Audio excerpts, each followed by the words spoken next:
The UFO Phenomenon. Why the cover-up? It's not a question of technology, as this technology is irrelevant and merely the tip of the iceberg, albeit this technology could revolutionize not only our society, but the collective of humanity itself, as we have discovered the source of this so-called tech. Not anti-gravity nor free limitless energy, rather we've discovered something greater, and at its core is consciousness itself. Source energy, a manipulation of the field which exists as in and runs through all, hence its correlation in astrology, as all celestial matter not only affects this field, but in turn is too affected by it. For example, Halley's Comet is not an act of random, rather of source, of consciousness itself. At such a close proximity, its celestial wake generated a consciousness warp, which therefore impacts Earth's crystalline grid, or electromagnetic field, on an exponentially greater scale. In this case, materialistic items and craft, or again anything of this physical density, hold value only to those blind to the undiscovered unity and wholeness of Source. A truly universal consciousness. As such, craft is far obsolete to quantum nature, as the macabre or light body is all one needs. We're a sightless species at the moment. However, the beauty of humanity shall prosper, as I know the future. I've existed and exist in such timeline. Therefore I am. This is the real truth kept hidden. You know it to be true, as it whispers from the depths of one's subconscious, unconscious mind. This is the matrix.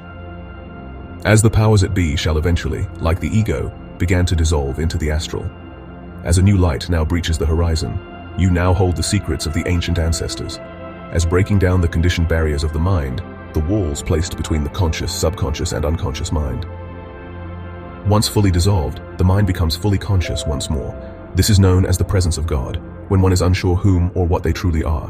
One doesn't know their unique capabilities, thus develops into a lesser version of oneself, of whom and what they truly are, as you feel a penetrating presence of something more. You call it an impossibility. Yet, what if your environment too had been better? A quantum jump in human consciousness happens when one understands this process of development. You may look at your childhood and think, yeah, that could have been better. However, I speak in terms of generational indoctrination of the youth. You see, most of humanity cannot imagine a new era human being.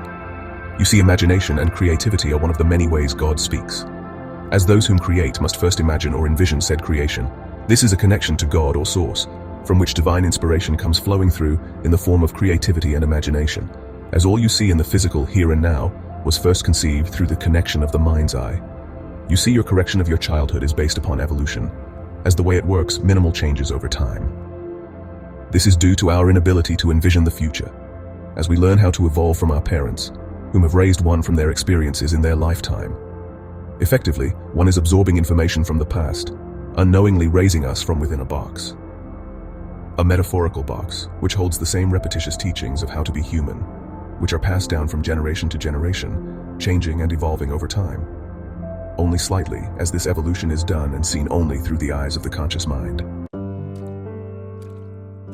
Unknowingly, however, one holds the generational belief, systems, thought and behavior patterns deeper within one's DNA, stored within, yet also locked away inside the subconscious and unconscious mind.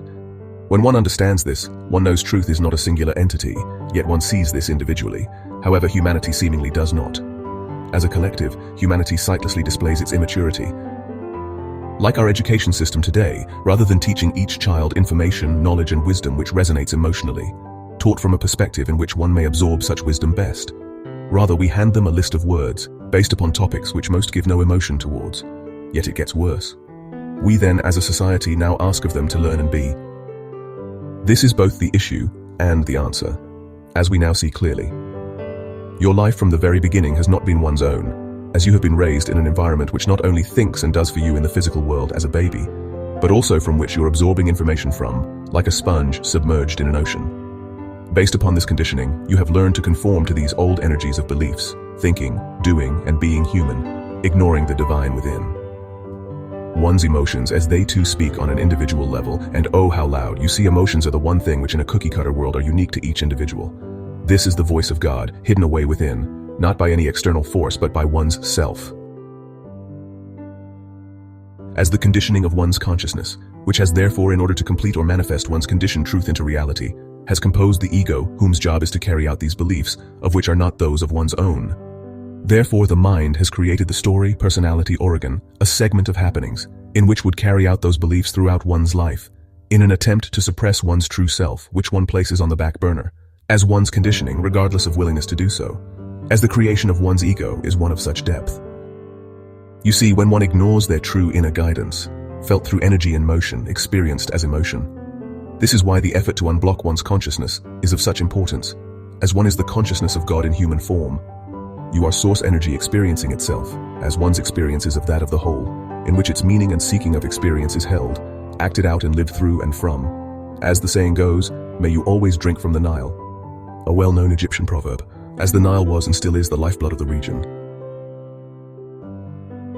Yet, metaphorically meaning, may one always remain aligned and connected with and in the higher dimensional energies which flow like a river into and through one's crown chakra, traveling down through the physical body's life force highway, that which is known as the spinal cord, rooting such energy into that of Mother Gaia, the life force energy which is that of Source, Oregon God.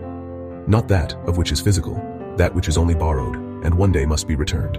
But rather, the truth, we are this source energy from which it flows, and in reality what we give back is that of our physical bodies, returning it to the earth from which it was created, as the energy, that which truly controlled the human avatar.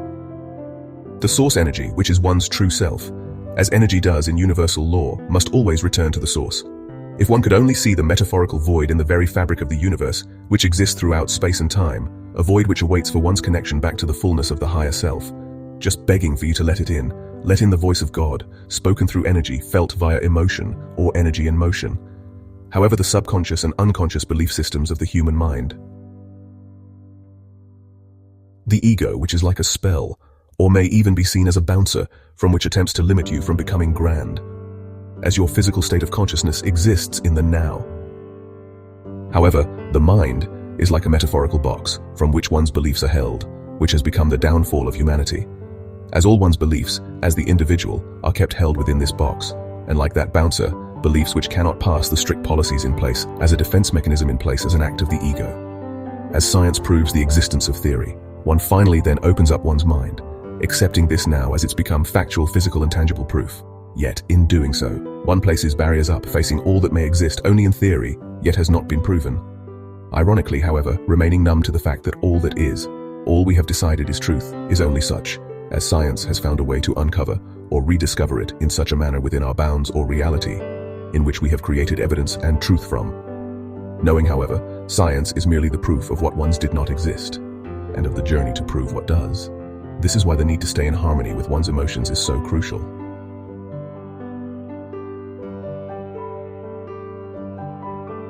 As God speaks to us as the divine uniques we each are, as God is one's higher self, tapping on one's shoulder from the inside of the unconscious and subconscious mind, calling out like a siren, heard only from the silent depths of the conscious mind, asking from behind the veil of the subconscious, saying, "Let me in."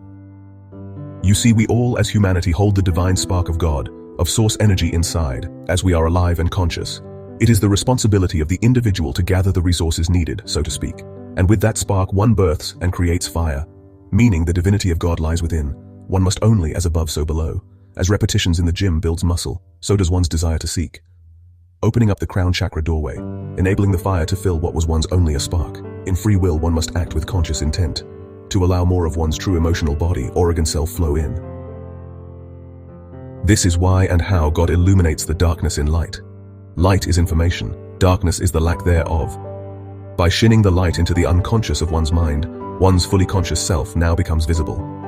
As does all within it, a Pandora's box seemingly connected to all you are and all you have been throughout space and time. As this journey is one back to self, back to before the Big Bang where we all existed in light, one may now perceive the importance and power of one's self, if one would only choose to rediscover one's magnificence, to look truth straight in the face, not in fear, yet in the pure joy and glory of the magnificent truth. Oh, if you could see it, it's beautiful.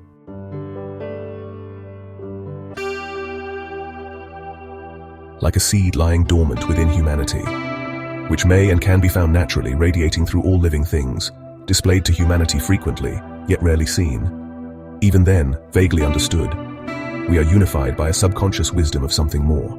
Unified, however, only in feeling and curiosity, as each must seek this wisdom individually, searching internally, discovering one's own truth.